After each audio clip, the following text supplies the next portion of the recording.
वंदे भगवतीं देवीं श्रीरामंच जगद्गुरुं पादपद्मे तयोः श्रित्वा प्रणमामि मुहुर्मुहुः।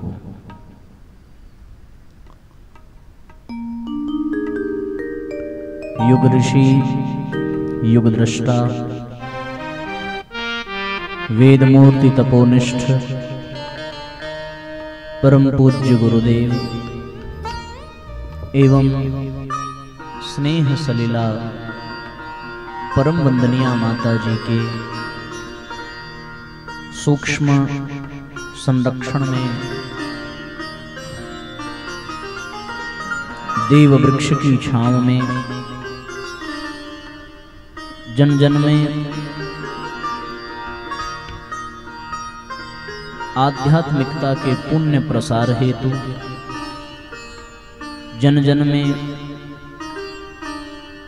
चिंतन चरित्र व्यवहार के परिष्कार हेतु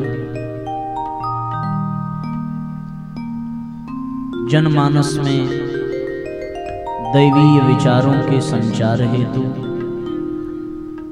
गायत्री परिवार के द्वारा आयोजित इस 5 दिवसीय पावन प्रज्ञा पुराण कथा एवं गायत्री यज्ञ के इस अत्यंत पुनीत आध्यात्मिक अनुष्ठान में आज द्वितीय सत्र में व्यासमंच के समक्ष उपस्थित शक्ति स्वरूपा माताओं बहनों, देवतुल्य आत्मीय बंधुओं और विज्ञान के माध्यम से हमारे YouTube चैनल पर जुड़कर इस कथा का प्रसारण देखने वाले सभी सत्संग प्रेमी भाई बहन, आज के सत्र में आप सभी आत्मीय बंधुओं का बहुत बहुत स्वागत, बहुत बहुत अभिनंदन है साथियों। आइए भावपूर्वक आज के सत्र का हम सभी शुभारंभ करें, विषय में प्रवेश करें। उसके पूर्व हम सभी परम पूज्य गुरुदेव के द्वारा प्रतिपादित रचित पावन प्रज्ञा पुराण की अभ्यर्थना करेंगे। सब हमारे साथ साथ तालियां बजा करके इन पंक्तियों को भावपूर्वक दोहराएं और सभी भावपूर्वक गुनगुनाएंगे।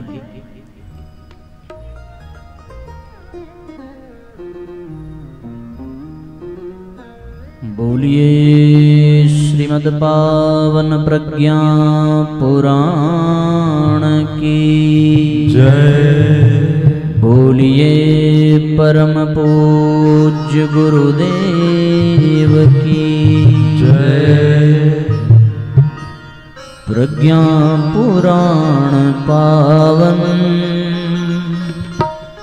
युग ऋषि की है ये वाणी। प्रज्ञा पुराण पावन युग ऋषि की है ये वाणी। प्रज्ञा पुराण पावन युग ऋषि की है ये वाणी। दुनिया पड़ी भंवर में, दुनिया पड़ी भंवर में, मुक्ति दिलाने वाली प्रज्ञा पुराण पावन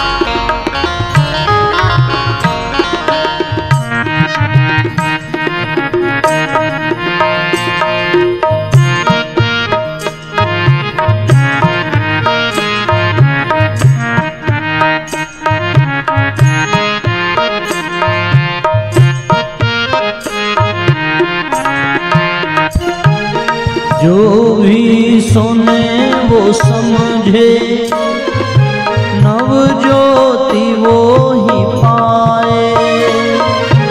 जो भी सुने वो समझे, नव ज्योति वो ही पाए।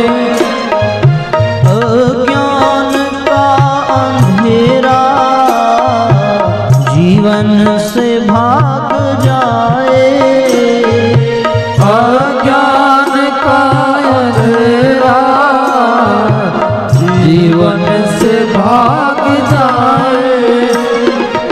अज्ञान के तिमिर से, अज्ञान के तिमिर से हर भक्त को बचाती प्रज्ञा पुराण पावन। युग ऋषि की है ये वाणी, प्रज्ञा पुराण पावन। युग ऋषि की है ये वाणी।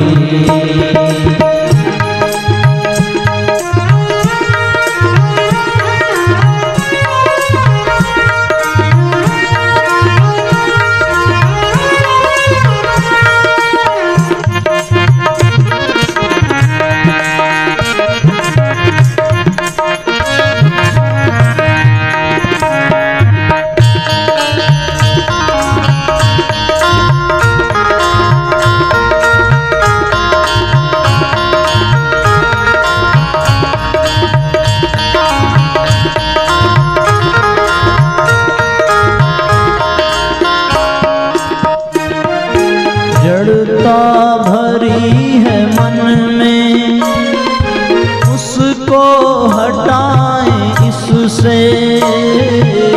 जड़ता भरी है मन में, उसको हटाए इससे।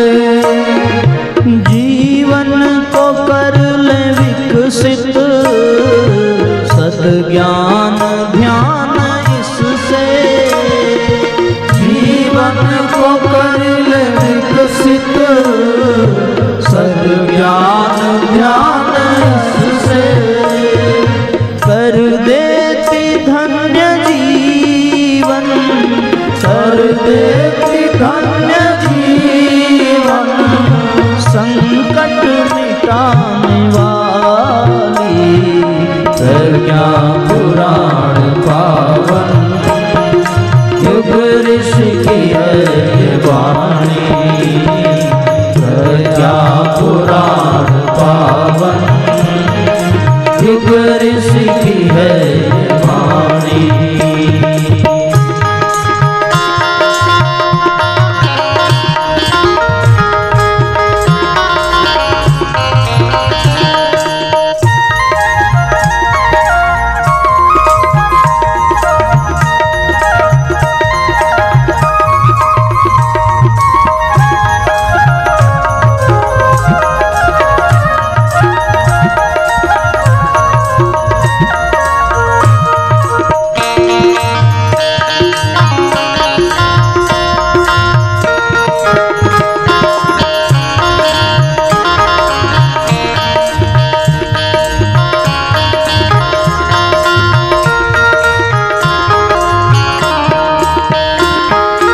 दुनिया का रस लुभाता, मझधार में डुबाता।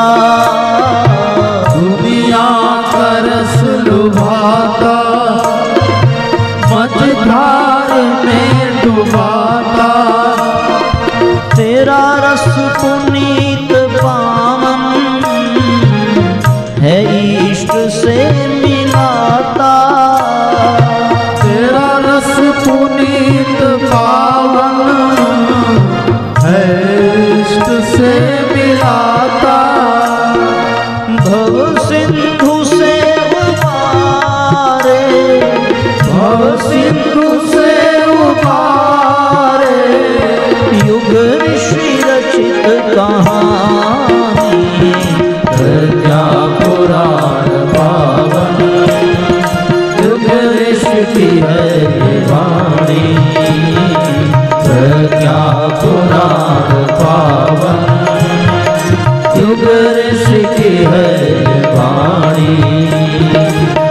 दुनिया पड़ी भंवर में, दुनिया पड़ी भंवर में, मुक्ति दिलाने वाली प्रज्ञा पुराण पावन, युग ऋषि की है ये वाणी, प्रज्ञा पुराण पावन, युग ऋषि की है ये वाणी, प्रज्ञा पुराण पावन, युग ऋषि की है ये वाणी।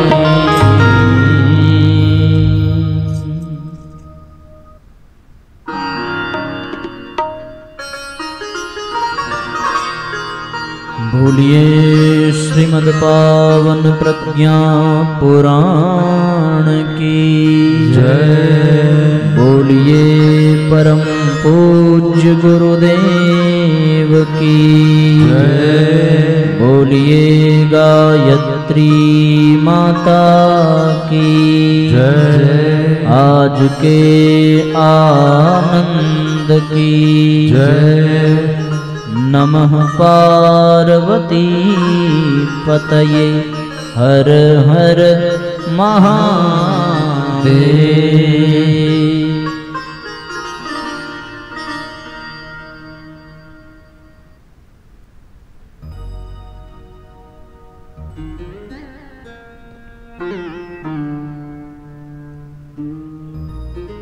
आत्मीय बंधुओं,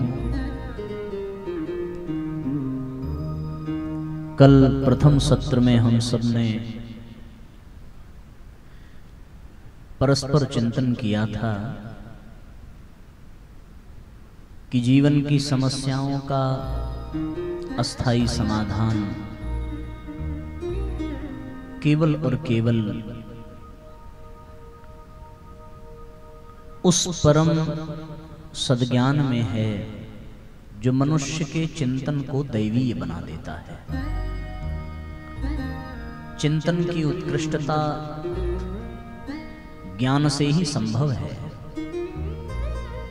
बिगड़ी सोच मनुष्य के जीवन की समस्याओं का कारण है, और जब चिंतन दुरुस्त हो जाता है तो वो समस्या अपने आप समाधान में परिवर्तित हो जाती है। जब तक अर्जुन के जीवन में ज्ञान नहीं था, तब तक महाभारत का युद्ध ही अर्जुन के लिए समस्या था। असोच्यानन्न सोच्यस्त्वं प्रज्ञावादांश भाससे। पर जब अर्जुन को गीता का ज्ञान प्राप्त हो गया तो अब अर्जुन को महाभारत का युद्ध ही एकमात्र समाधान दिखाई पड़ने लगा। आप बाबूजी थोड़ा इधर बैठ जाइए, सामने से है ना असुविधा हो रही होगी। आप भी इधर आ जाइए, ये सामने सब उपकरण लगे हुए हैं, तो जब तक नयन से नयन न मिले तब तक बात बने कैसे। ठीक है, तो गीता का ज्ञान मिलते ही वो युद्ध ही अर्जुन के लिए समस्या का समाधान बन गया। अब ये बात उठी है तो मुझे एक और बात याद आती है। हम लोग यहाँ किसी कार्यक्रम के लिए आए थे, तो उसी क्रम में बड़ेरी जाना हुआ मास्टर साहब के यहाँ। वहीं आंगन में उनके साथ बैठे थे सब लोग, तो जमीन पर ही बिस्तर वगैरह लगा था, संभवतः आप भी थे, बहुत स्मरण तो नहीं आता। उन्होंने एक प्रश्न पूछा था गीता के संदर्भ में कि गीता को धर्म ग्रंथ कहने के बजाय युद्ध ग्रंथ कहना चाहिए, क्योंकि ये युद्ध के लिए प्रेरित करती है अर्जुन को। तो जब उन्होंने प्रश्न किया था तो हम आराम से लेटे हुए थे, पर प्रश्न की गंभीरता को देख करके हम उठ करके बैठे, गुरु जी का स्मरण किया, कुछ प्रेरणा आई। सो हमने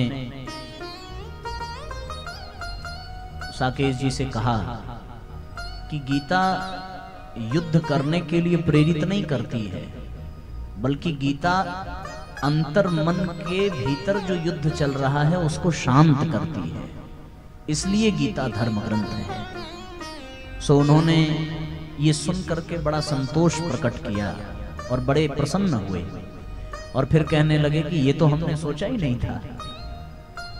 अर्जुन के भीतर जो भूचाल चल रहा था उसको गीता का ज्ञान सुना करके भगवान ने शांत किया और फिर जो युद्ध समस्या लग रहा था वो युद्ध समाधान में परिवर्तित हो गया। बिल्कुल ऐसी ही घटना हनुमान जी के जीवन में घटी। समुद्र के किनारे खड़े हैं पर समुद्र लांघना उनके लिए समस्या है। फिर ऋक्षराज जामवंत जी ने उनके ज्ञान तत्व को झकझोरा है। का चुप साधि रहु बलवाना, पवन तनय बल पवन समाना। और जामवंत के वचन सुहाए, सुनी हनुमंत हृदय अति भाए। और फिर जो समुद्र समस्या लग रहा था अब वो समुद्र ही समाधान बन गया। कैसे बन गया? केवल और केवल ज्ञान के कारण। भीतर जब ज्ञान का जागरण होता है तो वही परिस्थिति, वही विडंबनाएं हमें आनंद प्रदान करने लगती है। इसलिए साथियों, चिंतन का ठीक होना अत्यंत आवश्यक है। यही अस्थाई समाधान है हम सबके प्रत्येक समस्या का। हम किस समस्या को किस रूप में देखते हैं ये हमारे चिंतन पर निर्भर करता है। और यदि चिंतन का परिष्कार हो जाए तो वो दृष्टिकोण का परिष्कार हो जाए तो फिर समस्या में ही समाधान निकल करके आता है। इसलिए पूज्य गुरुदेव ने अपने जीवन में हर पहलू पर काम किया है, पर सबसे बड़ा काम जो उन्होंने किया वो इसी विषय पर किया कि ऐसी ज्ञान की अविरल धारा प्रवाहित की जाए जो जन जन के चिंतन को, जन जन के मन मस्तिष्क को ऐसा प्रभावित करे कि उनके जीवन की समस्याएं ही समाप्त हो जाएं। सुपूज्य गुरुदेव ने एक स्थान पर लिखा कि हम जो युग परिवर्तन की बात करते हैं वो अपने तपोबल के कारण नहीं करते, अपनी रिद्धि सिद्धियों के कारण नहीं करते। ये युग परिवर्तन की बात हम अपने क्रांतिकारी और पैने आध्यात्मिक विचारों के बल। ज्ञान एक ऐसी शक्ति है जो हमारे लोहे जैसे व्यक्तित्व को बदल करके सोना बना देती है। ज्ञान से बड़ा धन दूसरा और कुछ नहीं हो सकता। ज्ञान के ही आधार पर मनुष्य कर्म करता है और कर्म के परिणाम स्वरूप ही अपनी कामनाओं को पूर्ण करता है। सुकामनाओं की पूर्ति के लिए भी ज्ञान अत्यंत आवश्यक है। मनुष्य की विशेषता अन्य योनियों की अपेक्षा ज्ञान के ही कारण है। अन्य जीव जंतु उतने ज्ञानी नहीं होते जितना मनुष्य होता है। इसी कारण से कम सामर्थ्य होने के पश्चात भी केवल अपने ज्ञान के बल पर मनुष्य अन्य पशु पक्षियों को अपना गुलाम बना देता है। हाथी जितना ताकतवर मनुष्य है नहीं, पर अपने ज्ञान के बल पर मनुष्य हाथी को भी पाल लेता है। शेर जैसे हिंसक पशु को भी मनुष्य अपने ज्ञान के बल पर पालतू बना देता है, पिंजड़े में कैद कर लेता है। ये मनुष्य की ज्ञान की शक्ति है। जीवन में चाहे आध्यात्मिक विकास हो, जीवन में चाहे भौतिक विकास हो, प्रगति का आधार ज्ञान ही है। ज्ञान के सिवा और कुछ भी नहीं है। व्यक्ति अगर मोक्ष भी प्राप्त करता है तो केवल और केवल ज्ञान के ही बल पर प्राप्त करता है। जब तक समस्त कर्मों के हिसाब किताब बराबर नहीं हो जाते तब तक मुक्ति मिल नहीं पाती। सो कर्मों के हिसाब को बराबर करने के लिए कर्मों का नष्ट होना आवश्यक है। और गीता में भगवान अर्जुन से कहते हैं कि जिस प्रकार अग्नि ईंधन को जला करके नष्ट कर देती है, उसी प्रकार मनुष्य के जीवन में ज्ञान उसके समस्त कर्मों को जला करके नष्ट कर देता है। ज्ञानाग्नि सर्वकर्माणि भस्मसात् कुरुते तथा, समस्त कर्मों को भस्मीभूत कर देती है ज्ञान की अग्नि। इसलिए साथियों, जीवन में ज्ञान का होना बहुत आवश्यक है। गीता में ही इस विषय में भी भगवान कहते हैं, नहि ज्ञानेन सदृशम पवित्रमिह विद्यते तत्स्वयं योग संसिद्धः काले नात्मनि विन्दति। तात्पर्य, ज्ञान के समान पवित्र करने वाला इस धरती पर दूसरा कुछ भी नहीं है। कैसे पवित्र करती है ज्ञान की पद्धति? जब मनुष्य के भीतर ज्ञान प्रकट हो जाता है तो वो समस्त पाप कर्म और बुरे कर्मों से बच जाता है, श्रेष्ठ मार्ग पर चलता है, सन्मार्ग पर चलता है। और उस ज्ञान के प्रकाश से उसका जीवन ऐसा प्रकाशित हो जाता है कि उसके जीवन के सारे पाप कर्म समाप्त हो जाते हैं। कर्म की तीनों धाराएं, संचित कर्म, क्रियमाण कर्म, प्रारब्ध कर्म, ये सब के सब उस ज्ञान के प्रकाश में नष्ट होते चले जाते हैं और उसका जीवन निर्मल, निश्चल, पवित्र बनता चला जाता है। ये ज्ञान की अत्यंत विशेषता है। मनुष्य के जीवन को निर्मल कर देती है, मनुष्य को पाप कर्म से बचाती है।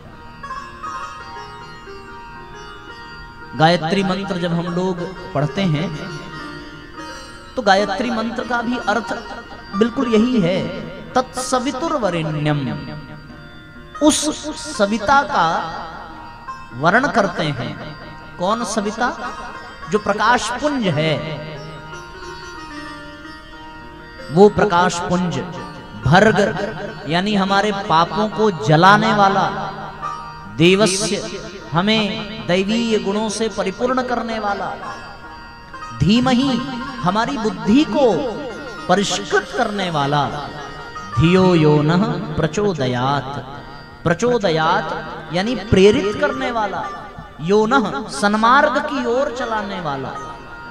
जब बुद्धि निर्मल हो जाए, बुद्धि के सारे पाप मिट जाएं, सब कुछ समाप्त हो जाए, तो फिर अपने आप व्यक्ति सन्मार्ग की ओर बढ़ने लगता है। जब तक बुद्धि में मैल है, जब तक अंधकार है, जब तक ज्ञान का प्रकाश प्राप्त नहीं हो रहा है, तभी तक ये संसार अच्छा लगता है। पर जब ज्ञान का प्रकाश जीवन में आ जाता है तो फिर व्यक्ति संसार से विमुख होकर भगवान की ओर चल पड़ता है। और यही सन्मार्ग पर चलने का विधान है, यही उसका आधार है। इसीलिए उस परमात्मा को प्रकाश के रूप में, सविता के रूप में गायत्री मंत्र में दर्शाया गया है। ज्ञान का प्रकाश। विद्यालयों में प्रार्थना में बच्चों को ये प्रार्थना भी कराई जाती है, अंधकार से प्रकाश की ओर जाना, मृत्यु से अमरत्व की ओर जाना। तमसो मा ज्योतिर्गमय मृत्योर्मा मृतं गमय। तमसो मा ज्योतिर्गमय, तम से प्रकाश की ओर, ज्योति की ओर जाने की प्रक्रिया। और ये बिना ज्ञान के संभव नहीं है। अंधकार में कितनी भी स्वस्थ आंखें हों, वो कोई लाभ नहीं दे सकती, पर गहन प्रकाश हो, थोड़ा कम भी दिखाई देता हो, तो भी व्यक्ति रास्ते पर बढ़ता चला जाता है। धुंधली आंखों से भी काम रुकता नहीं है अगर प्रकाश हो। उसी प्रकार साथियों, जीवन में यदि ज्ञान का प्रकाश विद्यमान रहे तो निस्संदेह जीवन हमारा अपने आप दिव्यता से, प्रकाश से भरता चला जाता है। और वो प्रकाश फिर हमें कुमार्ग से हटाकर सन्मार्ग की ओर प्रेरित कर देता है। हमारे कदम श्रेष्ठ मार्ग पर बढ़ने लगते हैं। इसलिए जीवन में आदमी कुछ भी प्राप्त करे या न करे, पर उसे अपने जीवन में ज्ञान प्राप्ति के लिए प्रयत्न अवश्य करना चाहिए। बिना ज्ञान की प्राप्ति के जीवन में आनंद संभव नहीं है। इसलिए साथियों, हम सबको प्रयत्न पूर्वक अपने जीवन में ज्ञान के लिए पुरुषार्थ करना चाहिए। न केवल पुरुषार्थ करना चाहिए, बल्कि अनिवार्य रूप से अथक परिश्रम करना चाहिए, जिससे कि हम सभी ज्ञान को प्राप्त कर सकें। इस संसार में ज्ञानी की ही पूजा होती है। ज्ञानी व्यक्ति किसी भी मुसीबत में हो, वो कोई न कोई युक्ति निकाल ही लेता है। पर जो अज्ञानी होता है, वो सर्वसमर्थ होते हुए भी पराजित हो जाता है। इसलिए जीवन में हर दृष्टि से देखने पर यह प्रतीत होता है कि जिसके जीवन में ज्ञान जितना अधिक होगा, उसके जीवन में आनंद उतना अधिक होगा। जिसके जीवन में ज्ञान की मात्रा जितनी अधिक होगी, उनके जीवन में परेशानियां उतनी कम होंगी। और जब जीवन में तत्व ज्ञान आ जाता है, तो फिर व्यक्ति को न सुख प्रभावित करता है, न दुख प्रभावित करता है। ज्ञानी व्यक्ति सुख दुखे समे कृत्वा लाभा लाभो जया जयो, वो लाभ हानि सुख दुख सब में समान हो जाता है। समभाव से वो जीवन व्यतीत करने लगता है। न सुख में बहुत उल्लसित होता है, न दुख में बहुत उद्विग्न होता है। ज्ञानी की ये विशेषता है। पर जो अज्ञानी है, वो जरा सी विषम परिस्थिति आने पर चीख चीख करके चिल्लाने लगता है, रोने लगता है।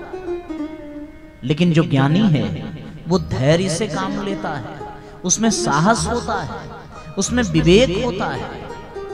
इसलिए जीवन में ज्ञान का होना बहुत आवश्यक है। जैसे अग्नि के प्रभाव से जल वाष्प बन करके उड़ जाता है, उसी प्रकार जब जीवन में ज्ञान होता है तो परेशानियां, समस्याएं भाप बन करके उड़ जाती हैं। कोई परेशानी प्रभावित नहीं कर पाती। हम सब कुछ अर्जित करने का प्रयत्न करते हैं। हम सम्मान पाना चाहते हैं, हम धन पाना चाहते हैं, हम स्वास्थ्य पाना चाहते हैं, हम सौंदर्य पाना चाहते हैं, हम हर भौतिक संसाधनों को पाना चाहते हैं। और उनको पाने के लिए सुबह से लेकर के रात तक हम अथक परिश्रम करते हैं। पर साथियों, अगर इनको पाने की अपेक्षा जीवन में ज्ञान को पाने का अथक परिश्रम प्रारंभ कर दिया जाए, तो अपने आप उसके जीवन में धन की भी बरसात होने लगती है। उसका जीवन सौंदर्य से परिपूर्ण हो जाता है। उसे स्वास्थ्य के विषय में भी बहुत सारी जानकारियां प्राप्त हो जाती हैं। और ज्ञानी व्यक्ति का तो फिर कदम कदम पर सम्मान होता है। लोग दर्शन करने और प्रणाम करने के लिए उसके पीछे पीछे भागते हैं। इसीलिए बच्चा जब थोड़ा बहुत चलने फिरने बोलने लायक हो जाता है, तो माता पिता उसे पैसा कमाने के लिए नहीं भेजते। माता पिता उसे स्वास्थ्य के लिए विशेष व्यवस्था नहीं करते। वो सबसे पहले उसके जीवन में व्यवस्था करते हैं उसको विद्यालय भेजने की। क्योंकि यदि वो विद्यालय जाएगा और वहां से विद्या का अर्जन करेगा, तभी तो वो अपने जीवन में धन भी प्राप्त कर पाएगा, अपने जीवन को सुंदर बना पाएगा, अपने स्वास्थ्य को अच्छा कर पाएगा। इस ज्ञान को प्राप्त करने के लिए लोगों ने बहुत बड़े बड़े त्याग किए हैं। इस ज्ञान की प्राप्ति के लिए स्वयं वर्णन आता है, गुरुगृह गए पढ़न रघुराई, अल्पकाल विद्या सब पाई। अल्पकाल में ही विद्या का अर्जन पाया है, किया है। भगवान को भी गुरु के यहां जाना पड़ रहा है ज्ञान प्राप्ति के लिए। कितनी सुंदर चर्चा भगवान राम और गुरुदेव वशिष्ठ में के मध्य हुई है, और वो अपना एक योग वासिष्ठ नामक ग्रंथ प्रकाशित हुआ है, उसमें वही अद्भुत ज्ञान की चर्चा है। सो जीवन में साथियों ज्ञान का होना बहुत बहुत आवश्यक है। आपने आज कितना महत्वपूर्ण पर्व है बुद्ध पूर्णिमा। बुद्ध पूर्णिमा पर हम ये कैसे भूल सकते हैं कि वो राजकुमार सिद्धार्थ आखिर क्या कारण था राजमहल को छोड़ करके चले गए? क्या कारण था कि पत्नी का त्याग कर दिया? क्या कारण था कि खेलने वाले गोद में खेलने वाले बच्चे से विमुख हो गए? क्या कारण था कि अपने राजसी सुख वैभव को छोड़ करके वल्कल वस्त्र धारण कर लिया और वन में प्रस्थान कर गए? एक ही कारण था केवल, और वो कारण क्या था? ज्ञान की प्राप्ति। दूसरा और कोई उद्देश्य नहीं था। ज्ञान की प्राप्ति के लिए ही राजकुमार सिद्धार्थ सब कुछ छोड़ देते हैं, और अंततो गत्वा जब उन्हें ज्ञान प्राप्त होता है तो फिर वही सिद्धार्थ महात्मा बुद्ध बन जाते हैं। फिर बुद्ध के पास जो पहुंचता है, जैसे चंदन के वृक्ष के समीप उगने वाले झाड़ झंखाड़ भी चंदन के समान ही सुगंधित हो जाते हैं, उसी प्रकार बुद्ध के सानिध्य में रहने वाले कोई भी व्यक्ति हो, उनका जीवन भी बुद्धत्व से भर जाता था। उनका जीवन भी बुद्धत्व से भर जाता था। अज्ञानता के शिखर तक पहुंचने वाले अंगुलिमाल, आम्रपाली, ये जितने भी थे, सम्राट अशोक, बुद्ध से जुड़ करके इन्होंने ज्ञान का वो अलौकिक लाभ पाया और अपने जीवन को सुंदर बनाया। सो आज बुद्ध पूर्णिमा के इस पावन पर्व पर हमें भी एक संकल्प लेना चाहिए और एक योजना बनानी चाहिए कि जीवन में ज्ञान का आगमन हो, ज्ञान प्रकट हो, उसके लिए भी हमारे जीवन में कुछ प्रयास, कुछ पुरुषार्थ, कुछ उपचार अवश्यमेव होना चाहिए। भगवान गीता में अर्जुन को ज्ञानी पुरुष के सानिध्य में बैठ करके तत्व ज्ञान प्राप्त करने की प्रेरणा देते हैं। न केवल प्रेरणा देते हैं बल्कि प्राप्त करने का उपाय बताते हैं। और कैसा उपाय बताते हैं? चतुर्थ अध्याय में 34वें श्लोक में भगवान ने अर्जुन से कहा है, तद्विद्धि प्रणिपातेन परिप्रश्नेन सेवया उपदेक्ष्यन्ति ते ज्ञानम ज्ञानिनस्तत्व दर्शनम। कि जो तत्वदर्शी हैं, जो तत्वज्ञानी हैं, उनकी शरण में जाओ और जाकर के क्या? तद्विद्धि प्रणिपातेन, दंडवत प्रणाम करो। प्रणिपातेन समर्पण, और परिप्रश्नेन फिर जिज्ञासा पूर्वक प्रश्न, अहंकार रहित होकर के प्रश्न, अज्ञानी बालक की भांति प्रश्न। परिप्रश्नेन सेवया, और उनके प्रति हमसे कोई आदर न हो जाए, ऐसे निस्वार्थ भाव से, निष्काम भाव से उन तत्व ज्ञानी की सेवा करना और उनसे ज्ञान की प्राप्ति करना। जब तक हमारे देश में ज्ञान को सर्वोपरि रखा जाता था, तब तक हमारा देश जगत गुरु था। और जब ज्ञान की उपेक्षा होने लगी, ज्ञान की अवहेलना होने लगी और लोगों ने ज्ञान से अधिक धन को महत्व दिया, तो फिर ये देश न सोने की चिड़िया ही रह पाया और न ही जगत गुरु बन पाया। अब फिर से हमें पुरानी रीति पर वापस लौटने की आवश्यकता है। हम लोगों ने ज्ञान के क्षेत्र को भी व्यापार बना दिया। आज शिक्षा जगत में जितने भी विद्यालय हों, महाविद्यालय हों, वो ज्ञान के आधार नहीं रह गए, वो तो व्यापार बन गए हैं। ज्ञान की आड़ में अपनी झोली भरने का इससे बेहतर तरीका और क्या हो सकता है। पहले जितने भी ऋषि मुनि थे सबको गुरुकुल चलाने की आज्ञा नहीं थी। 3000 से भी अधिक ऋषि मुनि थे, पर गुरुकुल केवल और केवल वशिष्ठ ऋषि को ही चलाने का अधिकार था। उसका कारण यह था कि वो वास्तव में ज्ञान प्रदान करने के योग्य थे। विश्वामित्र आदि ऋषि हैं, पर वो गुरुकुल नहीं चलाते हैं। याज्ञवल्क्य आदि ऋषि हैं, भरद्वाज ऋषि हैं, पर उनके यहां गुरुकुल की बात कहीं पर नहीं पाई जाती है। पर वशिष्ठ ऋषि गुरुकुल चलाते हैं। क्यों? क्योंकि वो अपने आचरण से, अपने जीवन से वो अपने विद्यार्थियों को विद्या प्रदान करते हैं। इसलिए साथियों, जीवन में ज्ञान का होना बहुत आवश्यक है। भगवान बुद्ध जब बुद्धत्व को प्राप्त हुए तो उन्होंने 3 सूत्र प्रदान किया। पहला, बुद्धं शरणं गच्छामि। दूसरा, धम्मं शरणं गच्छामि। और तीसरा सूत्र दिया, संघं शरणं गच्छामि।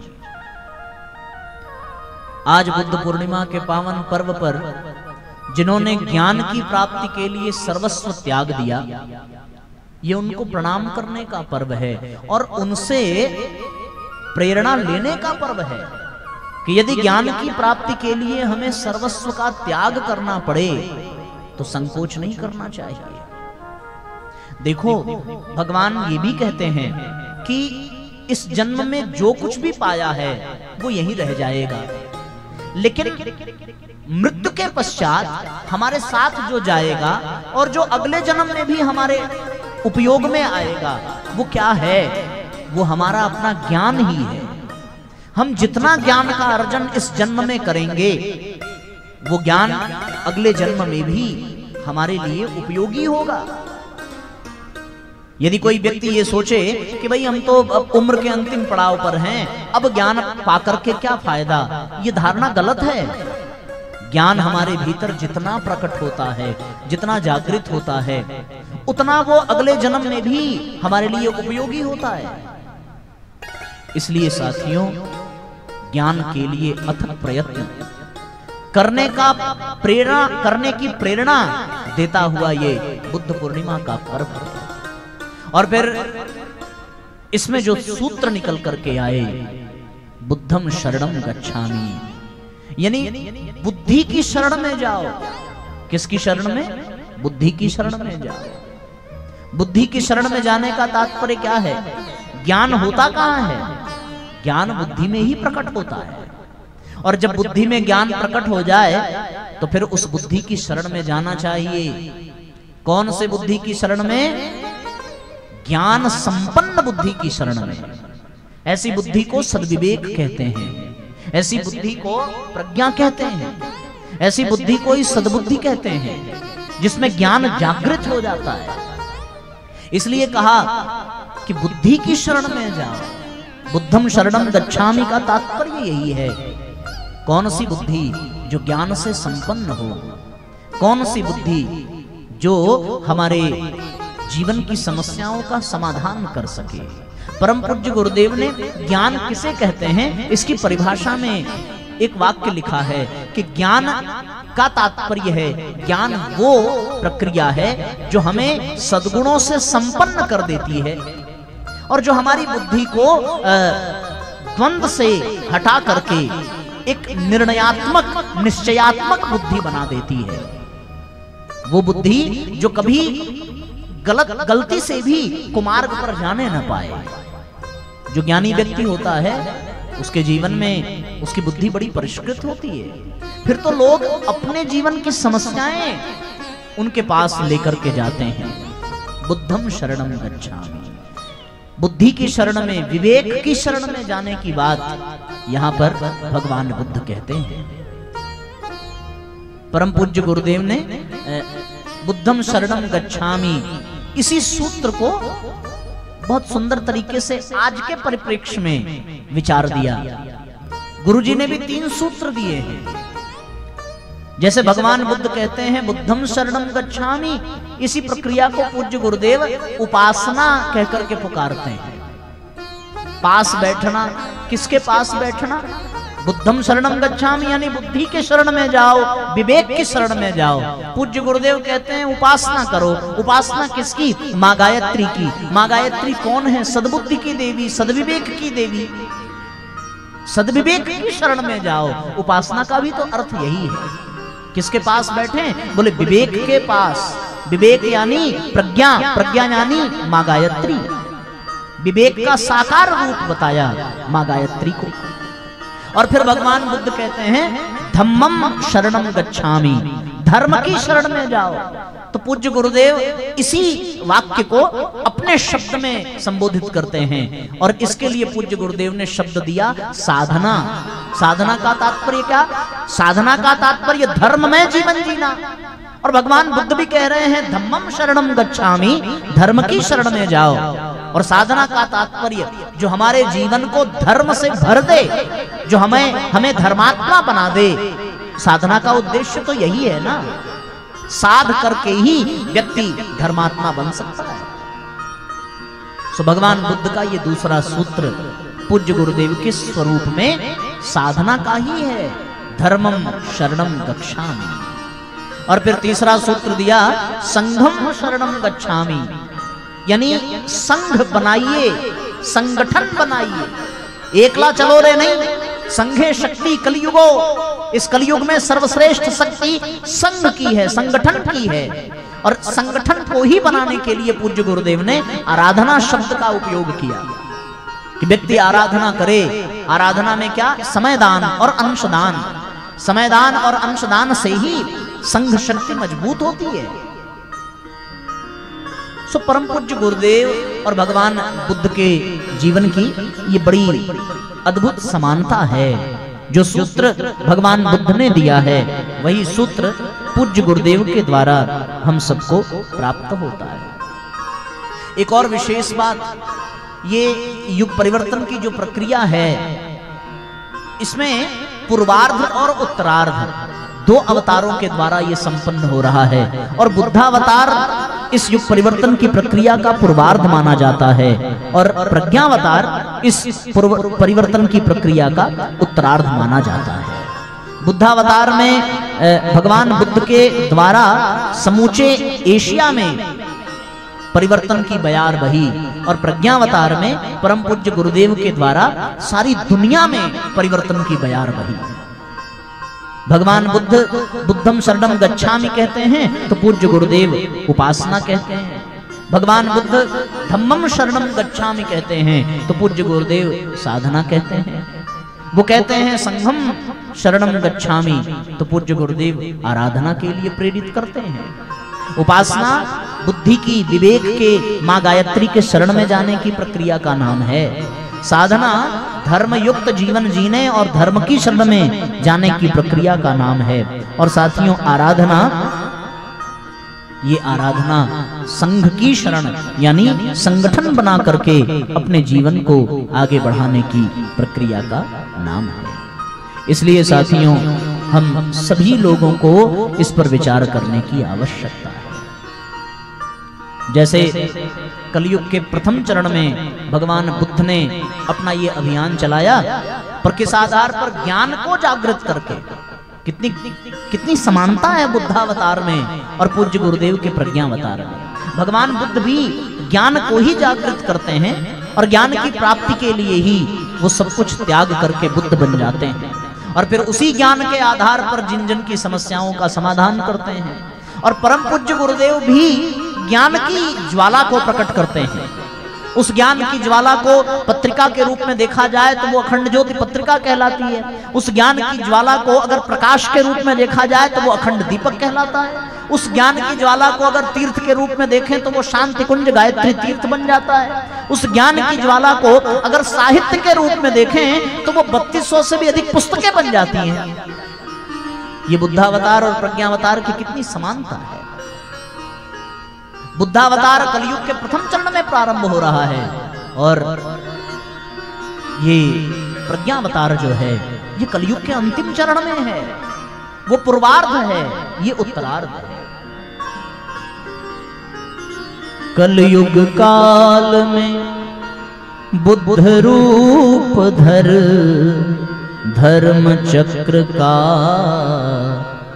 प्रवर्तन कर, अंगुलिमाल आम्रपाली से हर्षवर्धन आनंद सरीखे, सब ही संघ पुरुषार्थ दिखाया, विचार क्रांति अभियान चलाया, द्वीप द्वीप आलोक जगाया, बौद्ध भाव जन जन में छाया। ये बुद्धावतार में घटना घटी।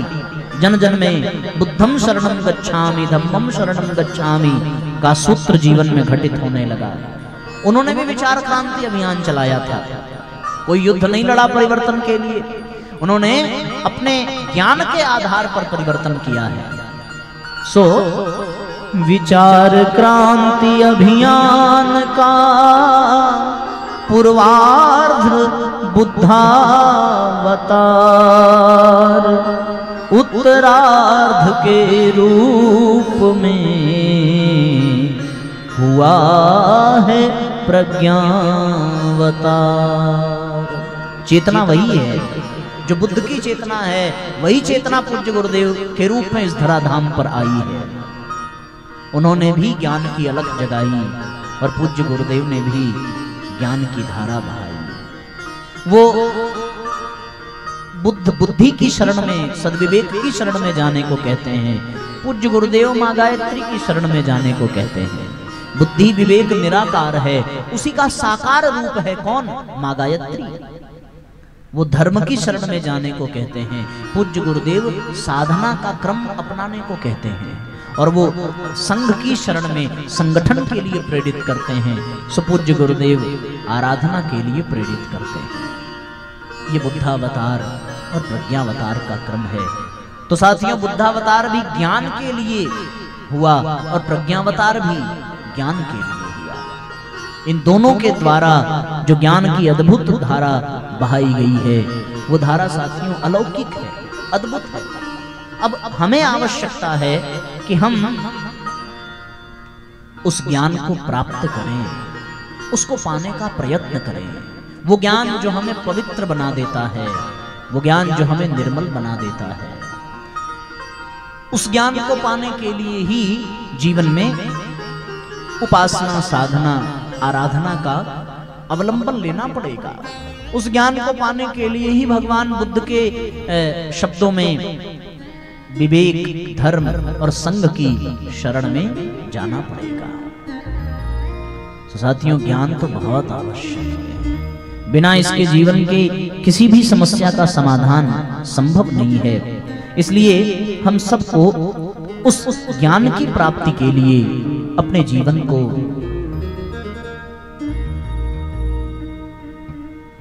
आज के परिप्रेक्ष्य में, प्रज्ञावतार के परिप्रेक्ष्य में उपासना, साधना, आराधना के माध्यम से उसे साकार करने की आवश्यकता है। इसलिए ये हम सबका सौभाग्य है कि हम सभी ज्ञान की गंगा में उपस्थित हैं और वो ज्ञान की गंगा, उसमें गोता लगाने का सौभाग्य जो हम सबको प्राप्त हुआ है, उस सौभाग्य को हम व्यर्थ न जाने दें। उस सौभाग्य को हम अपने जीवन में उसका सदुपयोग कर लें और ये जो 5 दिन का पावन प्रज्ञा पुराण का क्रम हम सबको प्राप्त हुआ है, इसे निस्संदेह अपने जीवन में लाभान्वित करने के लिए ही मिला है। सो साथियों, ज्ञान गंगा नहा ले मन मेरे, ज्ञान गंगा नहा ले मन मेरे, धन्य जीवन बना ले मन मेरे, धन्य जीवन बना ले मन मेरे, ज्ञान गंगा नहा ले मन मेरे, ज्ञान गंगा नहा ले मन मेरे, धन्य जीवन बना ले मन मेरे, ज्ञान गंगा नहा ले मन मेरे, ज्ञान गंगा नहा ले मन मेरे।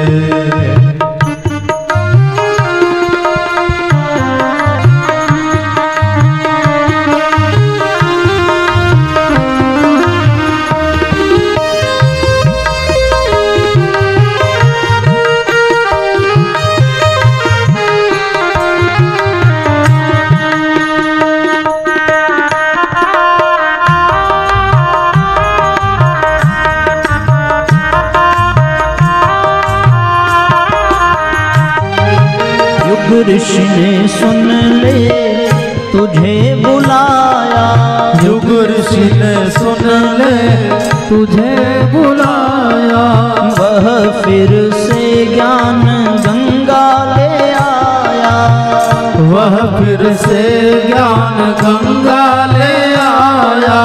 ओ युग ऋषि ने सुन ले तुझे बुलाया, वह फिर से ज्ञान गंगा ले आया, वह फिर से ज्ञान गंगा ले आया।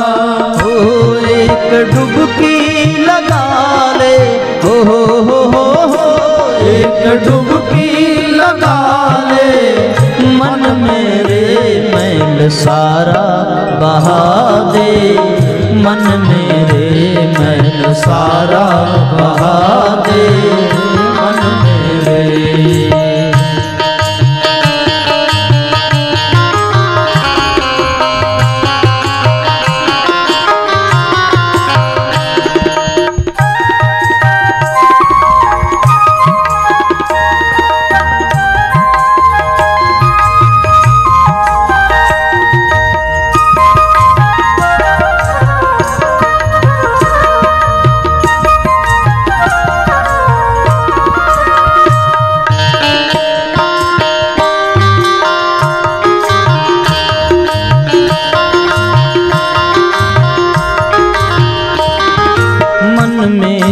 दुविधा में मत रह जाना, मन मेरे दुविधा में मत रह जाना, सुन मनवा आलस में मत रह जाना, सुन मनवा आलस में मत रह जाना, मन मेरे दुविधा में मत रह जाना, सुन मनवा आलस में मत रह जाना, सुन मनवा आलस में मत रह जाना।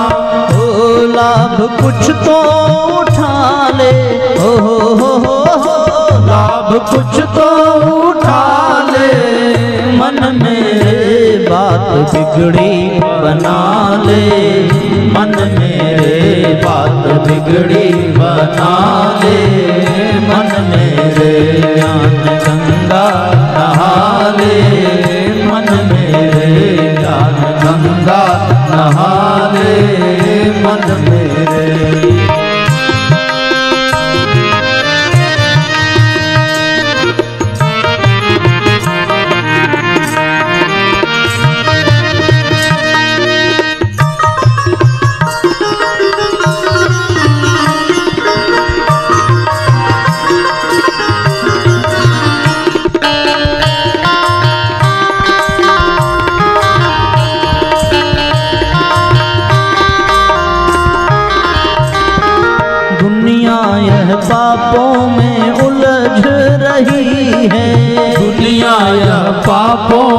उलझ रही है। मानव की आत्मा तड़प रही है।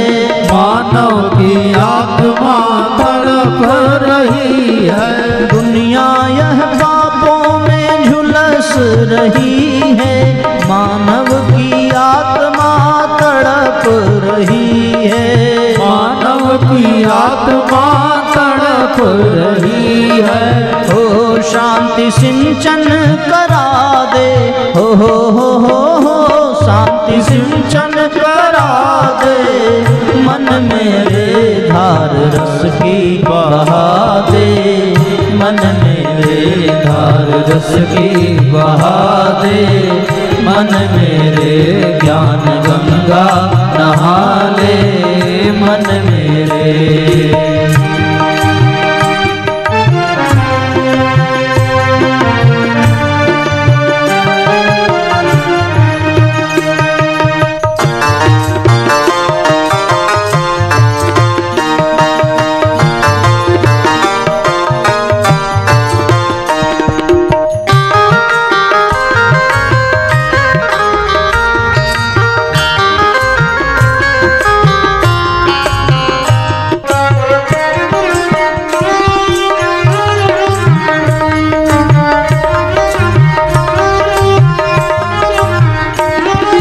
युग ऋषि का संदेशा सबको सुना दे।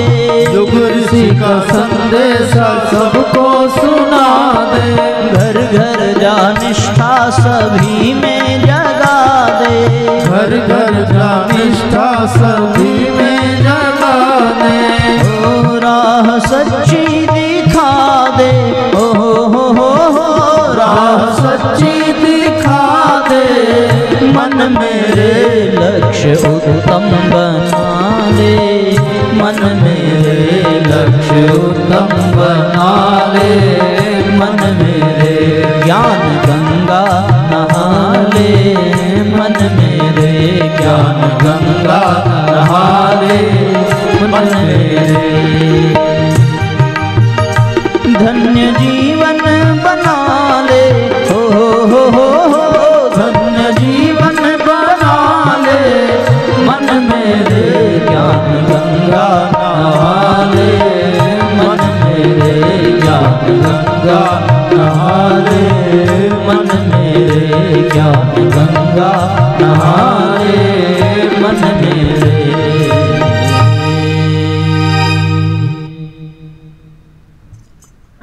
तो साथियों, ये बड़ा अद्भुत संयोग है कि हम सभी बुद्धावतार की जयंती पर आज यहाँ उन्हीं के चेतना स्वरूप प्रज्ञावतार के सूत्रों को आत्मसात कर रहे हैं। उद्देश्य दोनों का यही था। ज्ञान के जागरण से ही समस्याएं मिटेंगी। ज्ञान के जागरण से ही युद्ध समाप्त होगा। ज्ञान के जागरण से ही जीवन की बुराइयां मिटेंगी। ज्ञान ही जीवन को पवित्र बनाता है। ज्ञान से बढ़कर के दूसरा कोई धन नहीं है।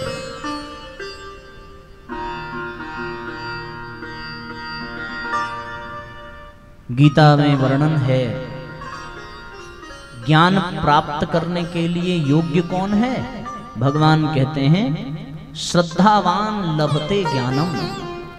जो श्रद्धा से परिपूर्ण है वही ज्ञान का लाभ प्राप्त करता है। अब इसी प्रश्न को प्रज्ञा पुराण में गालव ऋषि ने पूछा है याज्ञवल्क्य जी से।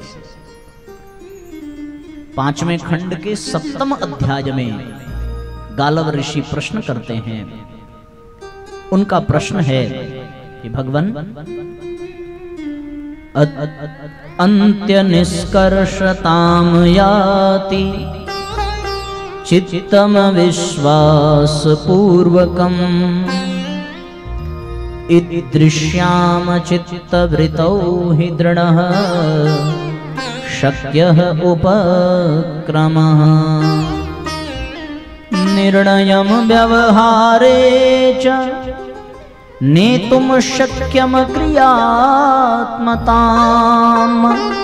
अस्तु तत्पृक्ष्यताम यदवः पृक्ष्यम प्रकटितुम भवे। गालव ऋषि ने प्रश्न किया है कि भगवान, ये जान तो लिया कि ज्ञान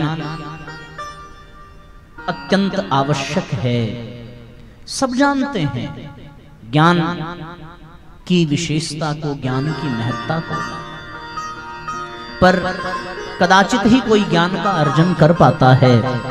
उसका कारण है कि सही समाधान होने पर ही संशयों का निराकरण होता है और चित्त विश्वास पूर्वक अंतिम निष्कर्ष पर, अंत्य निष्कर्षताम याति। चित्तम विश्वास पूर्वकम, चित्त विश्वास पूर्वक अंतिम निष्कर्ष पर पहुंचता है। ऐसी मनः स्थिति में ही कुछ ठोस कदम उठता है, निर्णय को व्यवहार में उतारना संभव होता है। अस्तु, आपसे प्रार्थना है कि आप कोई विशुद्ध और स्पष्ट और व्यवहारिक स्वरूप बताइए, जिसके माध्यम से हम सभी अपने जीवन में ज्ञान को धारण कर सकें। और फिर जब उन्होंने ये प्रश्न किया है तो गालव ऋषि के पूछने पर याज्ञवल्क्य ऋषि बड़े प्रसन्न हो गए, क्योंकि जब तक कोई व्यवहारिक पक्ष न मिल जाए, जब तक कोई क्रिया पक्ष की जानकारी न हो जाए, तब तक साथियों बात बनती नहीं है। सिद्धांत को जान भर लेने से सिद्धांत जीवन में उतर नहीं जाता। सिद्धांत को जीवन में उतारने के लिए जीवन में उसके क्रिया पक्ष को भी जानने की आवश्यकता पड़ती है, क्योंकि जब तक क्रिया पक्ष का ज्ञान नहीं होता तब तक व्यक्ति केवल और केवल भटकता रहता है। ज्ञान की बातें तो बहुत लोग करते हैं, पर ज्ञान को प्राप्त करने के लिए कौन सी विधा अपनाई जाए, कौन सा क्रम अपनाया जाए। यदि केवल सत्संग में बैठने भर से ही ज्ञान मिल जाता तो फिर अब तक संसार में कोई अज्ञानी बचा ना होता। यदि केवल शास्त्र अध्ययन से ही व्यक्ति को ज्ञान प्राप्त हो जाता तो अब तक संसार ज्ञानियों के भंडार के रूप में देखा जाता। और अगर केवल गुरु की शरण में ही बैठ करके ज्ञान मिल जाता तो हर कोई बिना गुरु के नहीं होता। सबके जीवन में सब गुरु का वर्ण करते, पर गुरु की शरण में बैठ करके भी ज्ञान प्राप्त हो पाना कदाचित संदेहास्पद बन जाता है। सत्संग में जाकर के बैठने से भी ज्ञान प्राप्त हो ही जाएगा, इसमें भी संदेह बना रहता है। शास्त्र अध्ययन करने के पश्चात उस शास्त्र का हमारे ऊपर क्या असर पड़ेगा, क्या प्रभाव पड़ेगा, इसको ठीक ठीक से कहा नहीं जा सकता, क्योंकि जिसकी जितनी पात्रता होती है, योग्यता होती है, वो शास्त्रों को उतना ही तो समझ पाता है। भंडार तो भरा है ज्ञान का, फिर भी कोई ज्ञानी क्यों नहीं बन पाता। ज्ञान का उपदेश करने वाले बहुत मिल जाते हैं, पर उस ज्ञान को जीवन में उतारा कैसे जाए, इस विषय में बहुत कम लोग मिलते हैं। ज्ञान का उपदेश देने वाले अनेकों हैं, पर ज्ञानी बहुत कम हैं। ज्ञान और ज्ञानी में अंतर यह है कि जिसके जीवन में ज्ञान, जिसके आचरण में उतर जाता है, उसको ज्ञानी कहते हैं। ज्ञानी कम है, ज्ञान की बातें अधिक हैं। ज्ञानवान मिलते बहु तेरे, किंतु आचरणहीन घनेरे। ज्ञानवान मिलते बहु तेरे, किंतु आचरणहीन घनेरे। ज्ञानवान मिलते बहु तेरे, किंतु आचरणहीन घनेरे। किंतु कर्म बिन ज्ञान अधूरा, किंतु कर्म बिन ज्ञान अधूरा। सधे कर्म तो ज्ञान हो पूरा, सधे कर्म तो ज्ञान हो पूरा। सधे कर्म तो ज्ञान हो पूरा। ज्ञानवान मिलते बहु तेरे, किंतु आचरणहीन मेरे, किंतु आचरणहीन मेरे। ज्ञानवान बहुत मिलेंगे, एक से एक बढ़कर के ज्ञान की बातें करेंगे, पर सच्चा ज्ञानी वही है जो ज्ञान को अपने शब्दों से, उपदेश से नहीं, अपने आचरण से प्रस्तुत करे। और आचरण से प्रस्तुत करने वाले ज्ञानियों का अभाव है।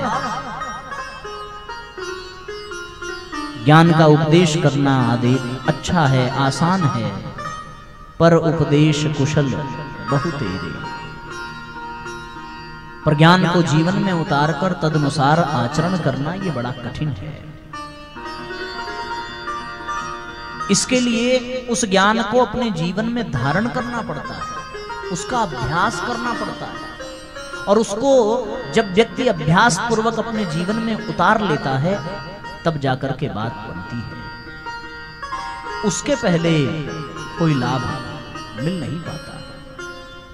इसलिए साथियों, उस परम ज्ञान को प्राप्त करने के लिए जिसे भगवान बुद्ध ने पाया, जिसे परम पूज्य गुरुदेव ने पाया, जिसे ऋषि मुनियों ने पाया, और हम सब तक पहुंचाने के लिए जिस ज्ञान को शास्त्रों में पिरो करके, ग्रंथों में पिरो करके हमें प्रदान कर दिया, जिसे पाने के लिए शिष्य अपने गुरु के चरणों में समर्पित हो जाता है, जिसे पाने के लिए लोग सत्संग में झुंड के झुंड पहुंचना चाहते हैं, जिसे प्राप्त करने के लिए लोग सदैव तत्पर रहते हैं, फिर भी ये प्रश्न अधूरा ही रह जाता है कि जीवन में ज्ञान का आगमन होता क्यों नहीं? कारण क्या है? उसका कारण साथियों याज्ञवल्क्य ऋषि बहुत महत्वपूर्ण संदेश के साथ बताते हैं, और उसका सबसे सुंदर मार्ग उन्होंने बताया। और वो मार्ग क्या है? वो मार्ग वही है जो पूज्य गुरुदेव ने पावन प्रज्ञा पुराण में वर्णित किया है। गीता तो एक शब्द में कह देती है कि ज्ञान पाना है तो श्रद्धावान लभते ज्ञानम। पर प्रश्न उठता है कि श्रद्धा कहां से आवे, श्रद्धा कैसे जगे? यहां आदमी फिर एक नए प्रश्न के साथ खड़ा हो जाता है। ये ठीक है कि श्रद्धावान जो है उसी को ज्ञान की प्राप्ति होगी, पर श्रद्धा कैसे जगे? श्रद्धा किसके प्रति जगे? एक और प्रश्न आया कि नहीं आया? इसलिए अस्थाई समाधान, और वो अस्थाई समाधान क्या है, उस विषय में साथियों याज्ञवल्क्य ऋषि बहुत सुंदर सूत्र प्रदान करते हैं। और वो सूत्र आइए हम सब सुने। उन्होंने बताया, ज्ञानम परिणमे चेतत कर्मणीति मनीषिणः तस्य सार्थकता प्रोक्ता जगत स्वर्गकरं च तत्। ब्रह्म विद्या रहो ज्ञानम अत्यंतः पौष्टिको मतः आध्यात्मिकः स आहारस् तपस्वी श्रमपाचकः। याज्ञवल्क्य ऋषि बोले, ज्ञान को कर्म में परिणत करने में ही उसकी सार्थकता है। रट तो लिया पर वो कर्म में उतर न पाया तो बात बनती नहीं है। और यदि वो कर्म में उतर जाए तो इससे संसार स्वर्ग बन जाता है, इसमें कोई संशय नहीं है। ब्रह्म विद्या का तत्व ज्ञान अत्यंत अत्यंत पौष्टिक बताया है। ये पौष्टिक आध्यात्मिक आहार है, उसे पचाने के लिए साधना करनी पड़ती है, तपस्या करनी पड़ती है। एक बड़ा सुंदर उदाहरण दिया। एक बार एक संत ने अपने विद्यालय में, वो शिक्षा जगत से बड़ा प्रेम करते थे, सो उन्होंने एक विद्यालय बनाया था। उस विद्यालय में उन्होंने एक बार एक प्रतियोगिता रखी, और वो प्रतियोगिता थी वाद विवाद प्रतियोगिता। किसी एक विषय पर परस्पर संवाद होना था, और जिसका वक्तव्य जितना उत्कृष्ट होगा उसी को प्रथम द्वितीय तृतीय आदि पुरस्कार दिए जाएंगे। सो विषय रखा सेवा, कि सेवा पर जो जितना बढ़िया बोल सके। तो सारे विद्यार्थी खूब तैयारी करके आए, सबने अपना एक से एक अद्भुत वक्तव्य दिया। तालियों की गड़गड़ाहट से विद्यालय का प्रांगण पूरा गूंजने लगा। विद्यार्थियों की वाक शैली और प्रस्तुतिकरण को देख करके सब बिल्कुल मंत्रमुग्ध हो गए। अन्य ग्रंथों से संकलन करके उन विद्यार्थियों ने ऐसे ऐसे विचार सेवा के प्रति रखे कि फिर कहा ही क्या जाए। ये निर्णय करना कठिन हो रहा था कि किसको प्रथम पुरस्कार दिया जाए, किसको द्वितीय दिया जाए। अंततोगत्वा जो विद्यालय के मुखिया थे, संत महापुरुष, वो मंच पर आए और उन्होंने प्रथम पुरस्कार की घोषणा की। और घोषणा में एक ऐसे विद्यार्थी का नाम लिया जिसने उस प्रतियोगिता में भाग ही नहीं लिया था। सो विद्यालय में अध्यापकों ने, विद्यार्थियों ने विरोध जताया, महाशय ये क्या अनर्थ है, हम लोगों ने इतनी तैयारी की, इतनी मेहनत की और इतना सुंदर प्रस्तुतिकरण दिया, जिस विद्यार्थी ने हिस्सा ही नहीं लिया आप उसको प्रथम पुरस्कार दे रहे हैं।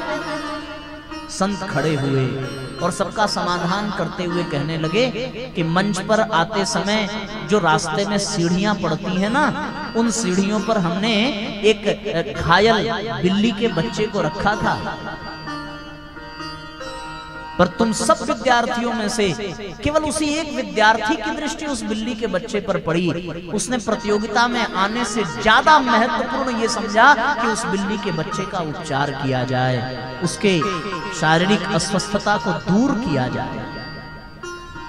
सो सारे विद्यार्थी शर्मिंदा हो गए, उनके सिर झुक गए।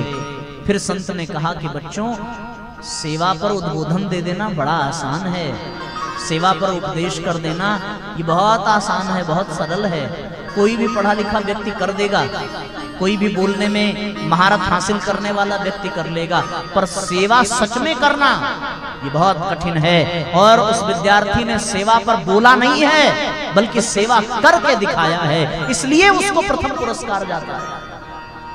तो ज्ञान जब तक कर्म में परिणत नहीं होता तब तक वो ज्ञान हमारे ऊपर लदे हुए बोझ के समान ही है। रट लेने से ज्ञान व्यक्ति ज्ञानी नहीं बन जाता। एक बार भगवान ने वेद के कुछ वाक्य लिखे, सो उनको अपने उस कमरे की सुरक्षा के लिए किसी प्राणी की आवश्यकता थी। तो उनके मंत्रियों ने सुझाव दिया कि प्रभु गधा बहुत मेहनत करता है धरती पर, आप सुरक्षा की जिम्मेदारी गधे को दे दीजिए।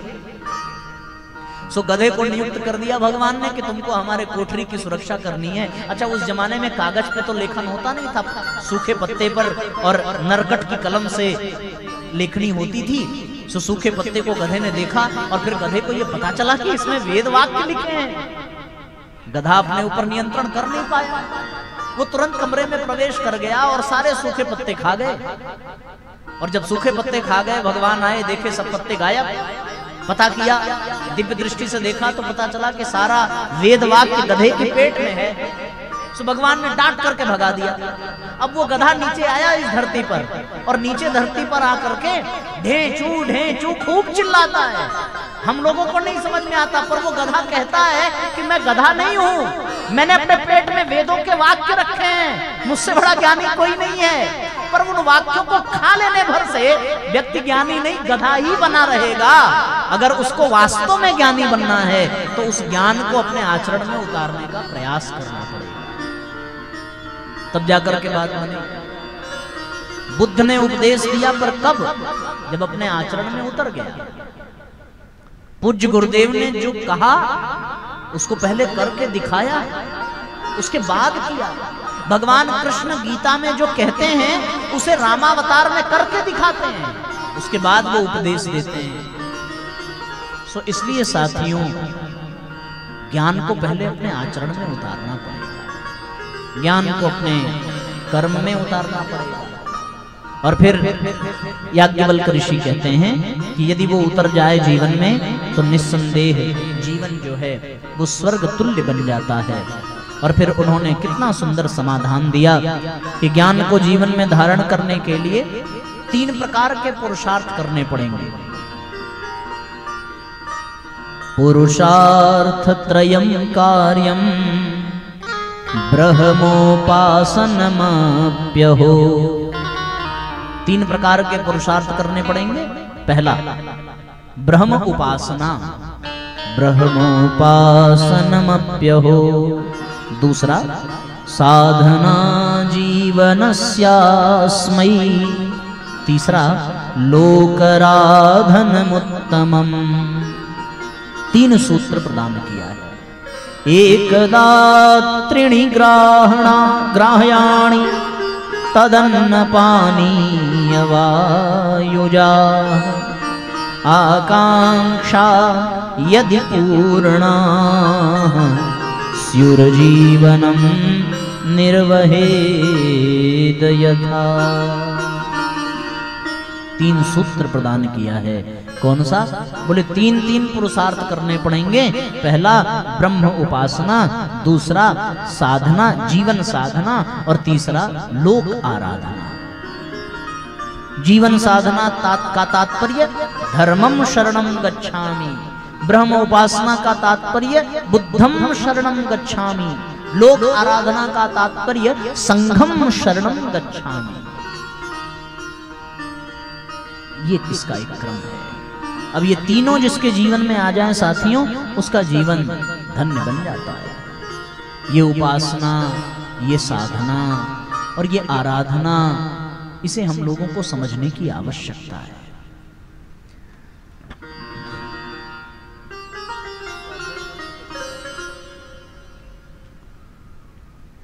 आइए एक एक करके इन तीनों सूत्रों को समझने का प्रयत्न करें, क्योंकि इन्हीं तीनों के आधार पर ही तो हम अपने जीवन में वास्तविक ज्ञान को धारण कर पाएंगे। उपासना से ज्ञान मिलेगा, साधना से ज्ञान जीवन में उतरेगा और आराधना से वो ज्ञान समाज में प्रकट होगा। ये पूरी प्रक्रिया है। उपासना न करें तो ज्ञान मिलेगा ही नहीं, साधना न करें तो ज्ञान पचेगा नहीं, और आराधना न करें तो वो ज्ञान समाज में प्रकट नहीं होगा। इसलिए साथियों, जीवन में उपासना आवश्यक है, जीवन में साधना आवश्यक है और जीवन में आराधना आवश्यक है। सो अब जो गीता का सूत्र है श्रद्धावान लभते ज्ञानम, वो श्रद्धा की ही आवश्यकता है उपासना में। उप यानी पास में, आसन यानी बैठना। तो फिर कैसे बैठना? बोले श्रद्धा से युक्त होकर के बैठना। बिना श्रद्धा के जो बैठता है उसे कुछ भी नहीं मिलता, कुछ नहीं मिलता। श्रद्धा का होना बहुत आवश्यक है।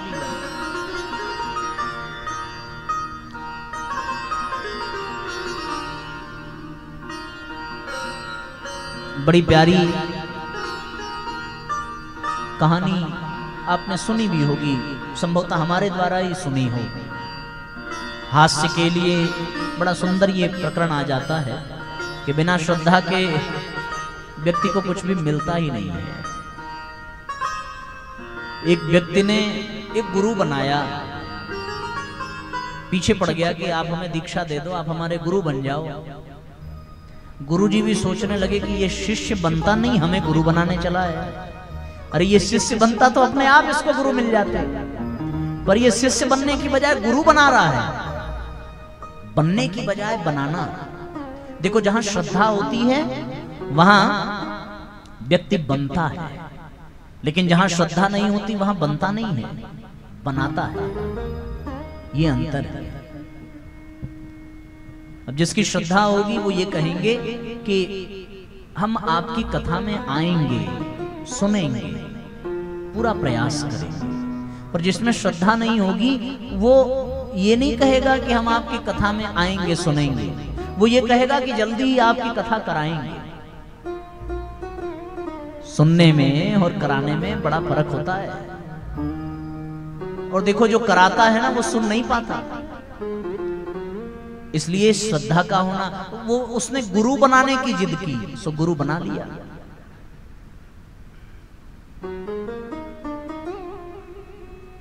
गुरुजी ने कहा कि चलो ठीक है भाई, दीक्षा दे दी। तो शिष्य ने कहा कि अब आप गुरु बन गए तो कुछ सुनाओ। श्रद्धा होती है तो व्यक्ति ये नहीं कहता कि कुछ सुनाओ, श्रद्धा होती है तो व्यक्ति कहता है कुछ बताइए, कुछ बताओ, जानना चाहता है, जिज्ञासा होती है। पर जब बताओ की जगह मुंह से सुनाओ निकले तो इसका मतलब श्रद्धा नहीं है, इसका मतलब ये मनोरंजन करने के लिए बैठा है। आप तो सुनाओ फिर भैया, कुछ बढ़िया सुनाओ, कुछ राम कथा से सुना दो, कुछ भागवत से सुना दो। श्रद्धा बताने के लिए निवेदन करती है, पर श्रद्धा न हो तो वो सुनाने के लिए आज्ञा देती है। तो उसने भी कहा गुरुजी अब कुछ सुनाओ, हम तो आपके चेला बन गए। सो गुरुजी ने कहा अच्छी बात है, तुमको राम कथा सुनाते हैं। तो उसने गुरुजी से कहा कि नहीं नहीं, रामायण तो हम हर महीने पढ़ डालते हैं, आप कुछ ऊंचा सुनाओ, ये हमें पता है। तो गुरुजी को भी लगा कि भाई तुलसीदास जी के बाद यही एक व्यक्ति ऐसा है जो ये कह रहा है कि रामायण हमें पूरी आती है।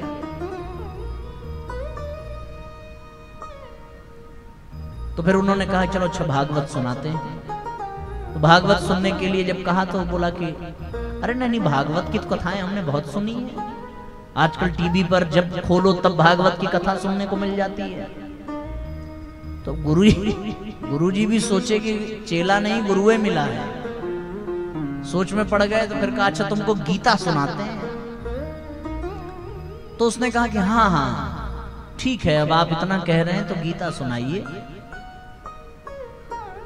कुछ ठीक है। गीता भी है तो मैंने कुछ ठीक है। सो गुरुजी ने गीता सुनाई और गीता का महात्म्य, उसका श्लोक सुनाया। सर्वोपनिषदो गावो दोग्धा गोपाल नंदनः। बड़ा सुंदर श्लोक है। सर्वोपनिषदा गावो, सारे उपनिषद गाय हैं, और दोग्धा गोपाल नंदनः, उसका दोहन करने वाले कौन है? भगवान कृष्ण। और बछड़े के रूप में कौन है? अर्जुन। अर्जुन उसका पान करेंगे। सो एक आध घंटे सुनाने के बाद गुरुजी ने कहा सब समझ में आ रहा है? तो चेले ने कहा अरे महाराज आप समझाते कम हैं, हम समझते ज्यादा हैं, आप कंटिन्यू करिए, हमारी छोड़िए। गुरुजी ने कहा नहीं, अगर कुछ ना समझ में आया हो तो कुछ पूछ लो। तो उन्होंने कहा कि नहीं नहीं, हमें सब समझ में आ रहा है। सो गुरुजी ने फिर कहा कि भाई हमारा लाजे रखने के लिए कुछ पूछ लो। तो उस व्यक्ति ने पूछा, वो बड़ा सुंदर प्रश्न पूछा कि महाराज आपने महात्म्य में एक श्लोक सुनाया था, सर्वोपनिषदो गावो दोग्धा गोपाल नंदना, इसमें सब समझ में आया। एक बात समझ में नहीं आई, आपने इसमें जो दो गधे की बात की है, ये दोगधा है कौन? तो गुरुजी ने अपने दोनों हाथ ऐसे अपने सिर पे रखा और गुरुजी ने कहा कि बेटा एक गधा हम हैं और एक गधा तुम। तो जहां श्रद्धा नहीं होती ना, वहां गुरु भी गधा बन जाता है और चेला तो गधा होता ही है। इसलिए श्रद्धावान लभते ज्ञानम, बिना श्रद्धा के उपासना फलीभूत होती नहीं। जे श्रद्धा संबल रहित नहीं संतन कर साथ, तिनके मानस अगम अति जिनहि न प्रिय रघुनाथ। जे श्रद्धा संबल रहित, श्रद्धा से रहित जो व्यक्ति हो, नहीं संतन कर साथ। जब श्रद्धा है नहीं तो संतों का साथ भी तो नहीं होगा। तिनके मानस अगम अति, उनके मन मस्तिष्क के लिए सब कुछ अगम है, अति अत्यंत दुर्लभ है। जिन्हि न प्रिय रघुनाथ, उनको भगवान प्रिय नहीं होते जो श्रद्धा से विहीन होते हैं। और साथियों, उपासना के लिए जीवन में सर्वप्रथम शर्त है श्रद्धा का होना। श्रद्धा का तात्पर्य क्या है? श्रद्धा का तात्पर्य है उत्कृष्ट आदर्श के प्रति पूर्ण समर्पित हो जाना। पूर्ण समर्पित, जहां कोई विकल्प न रहे, कोई संकल्प न रहे, केवल समर्पण रहे। जरा सा भी संकल्प विकल्प हुआ तो समर्पण की पूर्णता में बाधा होगी, और बिना समर्पण के उपासना का लाभ मिलता नहीं है। सो भगवान बुद्ध बुद्धम शरणम गच्छामि कहते हैं, और उसी बात को पूज्य गुरुदेव उपासना कहते हैं। बुद्धि की उपासना, बुद्धि यानी सद्बुद्धि, सद्बुद्धि यानी सद्विवेक, और सद्विवेक का साकार रूप है मां गायत्री। इसलिए पूज्य गुरुदेव मां गायत्री की उपासना के लिए प्रेरित करते हैं। गायत्री को पूज्य गुरुदेव ने ऋतंभरा प्रज्ञा कहकर के पुकारा है। ये ऋतंभरा, ये प्रज्ञा यानी सद्विवेक, ये वही सद्विवेक है जिसकी शरण में भगवान बुद्ध जाने को कह रहे हैं। और उसी के लिए गुरुदेव उपासना का क्रम बताते हैं, और वही उपासना का शुभारंभ श्रद्धा से होता है। श्रद्धा उसकी शुरुआत है और समर्पण उसका परिणाम है। श्रद्धा से समर्पण की यात्रा प्रारंभ होनी चाहिए। जीवन में जब श्रद्धा आ जाती है तो फिर खंभे से भी भगवान को आना पड़ता है। जीवन में जब श्रद्धा आ जाती है तो भरी सभा में भी द्रौपदी की लाज बच जाती है। जीवन में श्रद्धा आ जाती है तो झूठे बैर भी व्यर्थ नहीं जाते। जो सारे जगत को खिला रहा है वो झूठे बैर उन राम का पेट भर देते हैं, उनकी भूख मिटा देते हैं, केवल श्रद्धा के बल पर। दूसरा और कोई विकल्प नहीं है, वरना झूठा बैर कौन खाएगा। बैर भी आज है, भगवान राम भी आज हैं, पर साथियों शबरी जैसी श्रद्धा नहीं है, वरना राम आज भी भूखे हैं। कोई ऐसी श्रद्धा वाला बन जाए जो उनको वो बैर खिला दे। खंभा आज भी है हर घर में। आप अपने घर जाओ, गिन लेना, 5-10 खंभे मिलेंगे, पर वो खंभा आज भी चाहता है कि भगवान उसमें से प्रकट हो जाएं। पर श्रद्धा वाली दृष्टि नहीं है जो प्रहलाद के पास थी। अभाव खंभे का नहीं है, अभाव भगवान का नहीं है, अभाव उस श्रद्धा का है जो प्रहलाद के पास थी। और उस श्रद्धा के बिना उपासना कभी सफल नहीं होती। पूर्ण श्रद्धा चाहिए, पूर्ण समर्पण चाहिए। एक बार वो श्रद्धा जग जाए तो फिर साथियों निर्जीव में भी प्राण आ जाता है। श्रद्धा के बल पर ही तो पाषाण पत्थर प्रतिमा बन जाती है, श्रद्धा के बल पर। श्रद्धा की ही शक्ति थी, सो रामकृष्ण परमहंस के सामने वो पत्थर की मूर्ति भोजन करने लगी। श्रद्धा के का ही बल था कि मीरा के गिरधर गोपाल मीरा के साथ नृत्य करने लगते हैं। श्रद्धा के बल पर ही भक्तों ने भगवान को पाया है। श्रद्धा के बल पर ही शिष्यों ने गुरु का अनुदान पाया है। श्रद्धा के बल पर ही भगवान रीझते हैं। श्रद्धा की ताकत ही भगवान को भक्तों के वश में कर देती है। और जिसके जीवन में श्रद्धा हो जाए, रामायण के मंगलाचरण में रामचरितमानस के मां भवानी को श्रद्धा का रूप बताया है। भवानी शंकरो वंदे श्रद्धा विश्वास रूपिणो याभ्यां बिना न पश्यन्ति सिद्धः स्वान्तः स्थमीश्वरम्। श्रद्धा, मां भवानी श्रद्धा है और बाबा विश्वनाथ विश्वास का प्रतीक है। भवानी शंकरो वंदे श्रद्धा विश्वास रूपिणो। और कितना सुंदर संयोग है। विश्वास तो तभी आएगा जब प्रज्ञा जगेगी।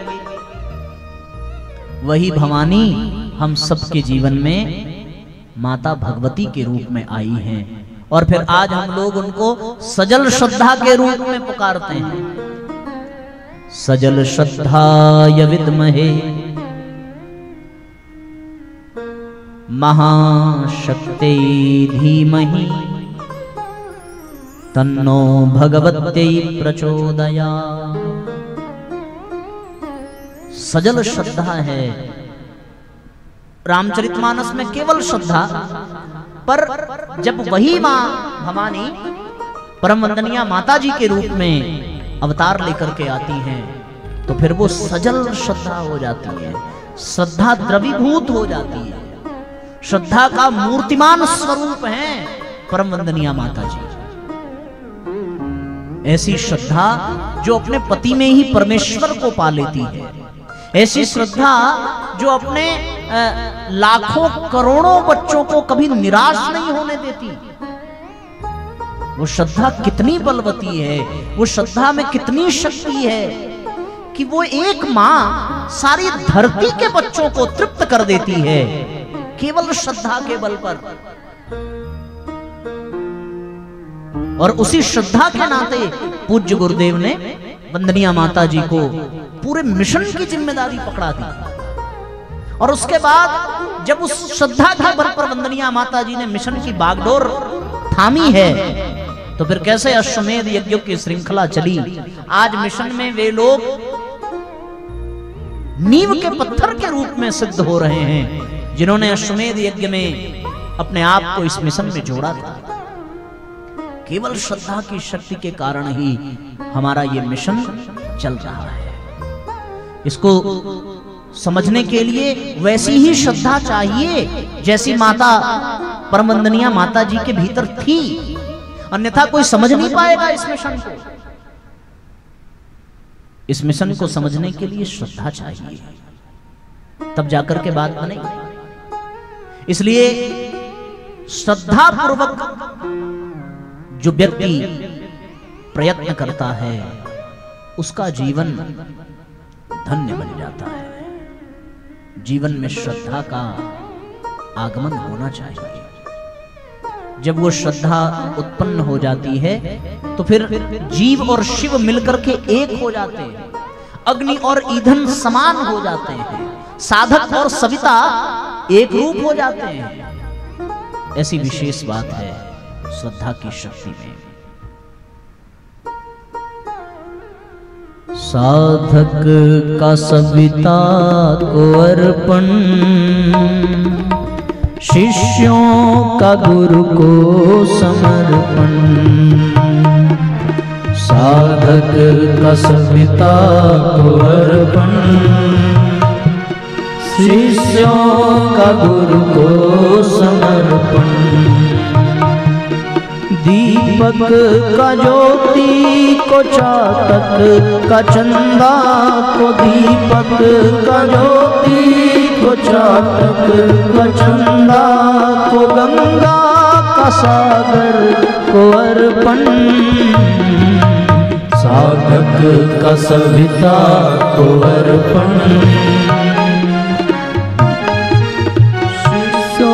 का गुरु को समर्पण। साधक का सविता को अर्पण, शिष्यों का गुरु को समर्पण।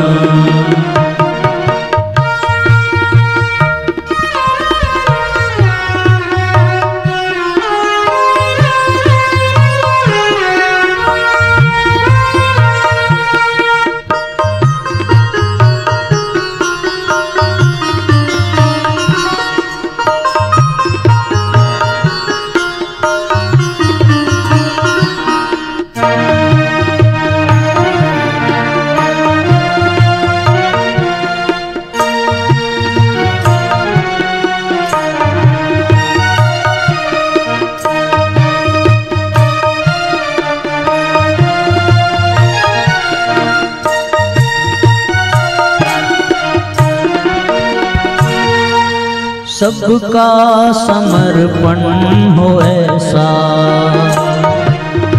दीपक पतंगे के जैसा सबका समर्पण हो ऐसा। दीपक पतंगे के जैसा दूरी रहे ना जरा भी बिंदु और सिंधु के जैसा। दूरी रहे ना सदा भी बिंदु सिंधु के जैसा। अर्जुन का कान्हा को राधा कन्हैया को, अर्जुन का कान्हा को राधा कन्हैया को, वंशी का होठों को अर्पण। साधक का सविता को अर्पण। शिष्यों का गुरु को समर्पण। साधक का सविता को अर्पण। शिष्यों का गुरु को समर्पण।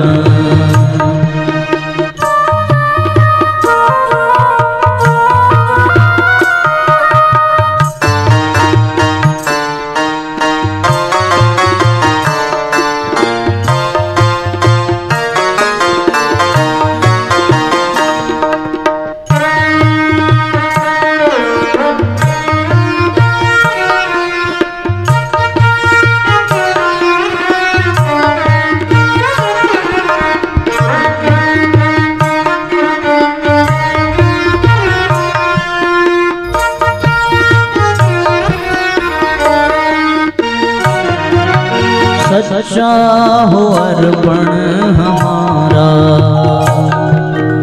गुरुवर हो सबका सहारा।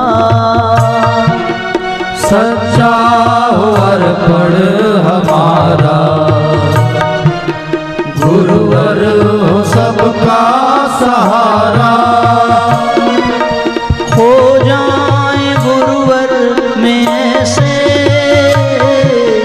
अर्पण लगे हमको प्यारा। हो जाए गुरुवर में ऐसे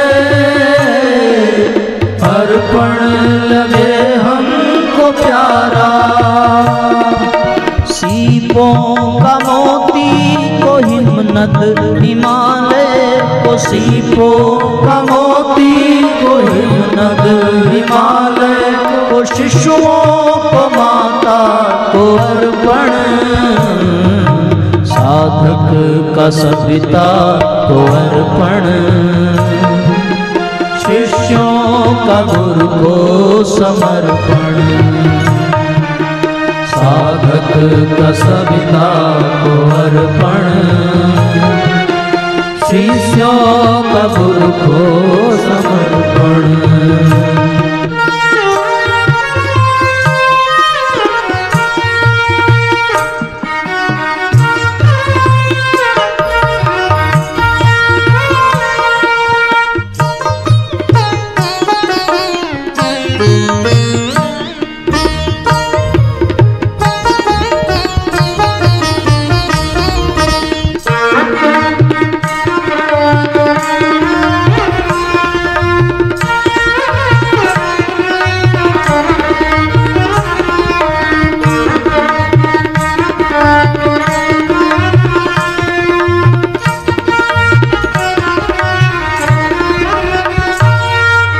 डोरी गुरु को थमाए, गुरु में ही जी कर दिखाए। डोरी गुरु को थमाए, गुरु में ही जी कर दिखाए। बन जाए कठपुतली हम सब, उनका ही करतब दिखाएं।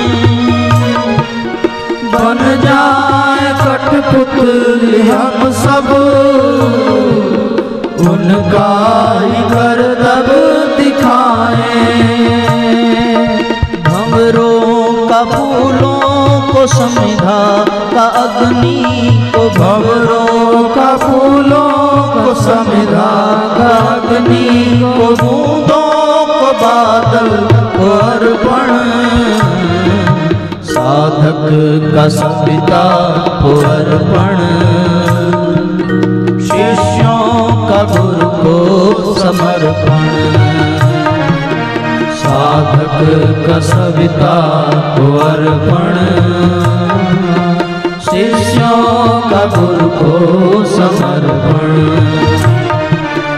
गुरु में सभी डूब जाएं अस्तित्व अपना मिटाएं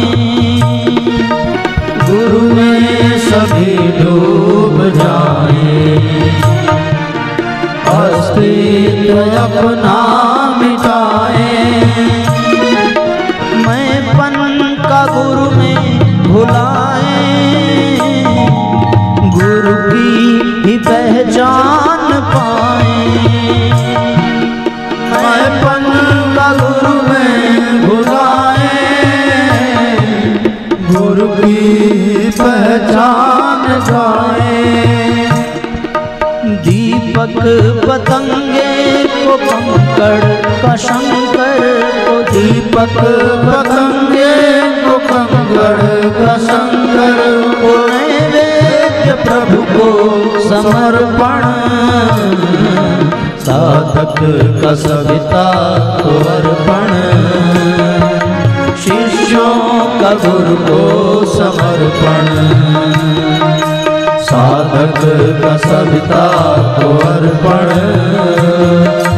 शिष्यों का गुरु को समर्पण दीपक का ज्योति को चातक का चंदा को दीपक का ज्योति को चातक का चंदा को गंगा का सागर को अर्पण साधक का सविता को अर्पण शिष्यों का गुरु को समर्पण साधक का सविता को अर्पण शिष्यों का गुरु को समर्पण। तो साथियों, जीवन में जब श्रद्धा का आगमन होता है तो जीवन में ऐसा समर्पण जागृत होता है और इस समर्पण के बल पर ही उपासना फलीभूत होती है। इसलिए अपने जीवन में ऐसी अद्भुत श्रद्धा को हम सब जागृत करने का प्रयत्न करें ताकि हम भी अपने जीवन में ऐसी उपासना का दिव्य लाभ प्राप्त कर सकें, जिसे जीवन में अपना करके लोगों ने उस तत्व ज्ञान को पा लिया जिसकी चर्चा हम लोग सत्र के प्रारंभ में कर रहे थे। भगवान कृष्ण अर्जुन से कहते हैं, श्रद्धा बिन विनय और विनम्रता न आए पार्थ, श्रद्धा विहीन प्राणी अहम लिए जलता, श्रद्धा के गर्भ से ही लेता विश्वास जन्म, विश्वासी हृदय तर्क जाल से निकलता, श्रद्धा से निष्ठा और निष्ठा से एक निष्ठ हुए बिना काम नहीं चलता, श्रद्धा बिन प्रेम नहीं शक्ति नहीं, प्रेम बिन श्रद्धा ही दिलाए इष्ट प्राप्ति में सफलता, श्रद्धा ही दिलाए इष्ट प्राप्ति में सफलता।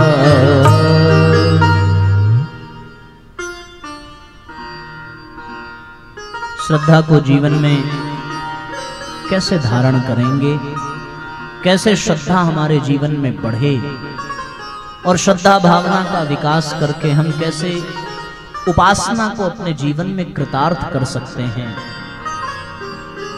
और फिर साधना आराधना, इन सभी सूत्रों को जीवन में कैसे उतारेंगे, जीवन में कैसे धारण करेंगे, ये सब जानने के लिए साथियों हम लोगों को आने वाले इन 2 दिनों में बहुत संयमित होकर के ठीक 5 बजे यहाँ आने की आवश्यकता है। और कल और परसों 2 दिन का ही सत्र केवल शेष रह गया है। सो आप प्रयत्न पूर्वक इस गांव का एक भी घर, एक भी कोना, एक भी व्यक्ति न बचे जिसके यहाँ तक यहाँ का निमंत्रण न जाए। आप सब घर घर संपर्क करें और लोगों को यहाँ पर बुलाइए ताकि उन्हें ये दिव्य सूत्र प्राप्त हो सकें। इससे उनका अपना जीवन सौभाग्य से भर जाएगा, इससे उन्हें स्वयं को लाभ प्राप्त होगा, ये हम सबका विश्वास है। अब आइए हम सभी इस विषय के साथ आज की चर्चा को विराम दें, विश्राम दें। सब भावपूर्वक आरती का क्रम संपन्न कर अपने अपने घर की ओर प्रसाद लेकर प्रस्थान करें और कल सवेरे ठीक समय पर यज्ञ में उपस्थित हों और यज्ञ में उपस्थित होकर के उसको संपन्न करेंगे। जहां चर्चा को विराम दिया जा रहा है यहीं से कल का सत्र प्रारंभ होगा। सब लोग समय से अवश्य पधारें और अपने परिजनों, अपने सहयोगियों को भी ले करके पधारें, जिससे कि अधिक से अधिक लोगों तक इसका लाभ पहुंचे। आइए भावपूर्वक आरती का क्रम, गायत्री मंत्र साथ साथ।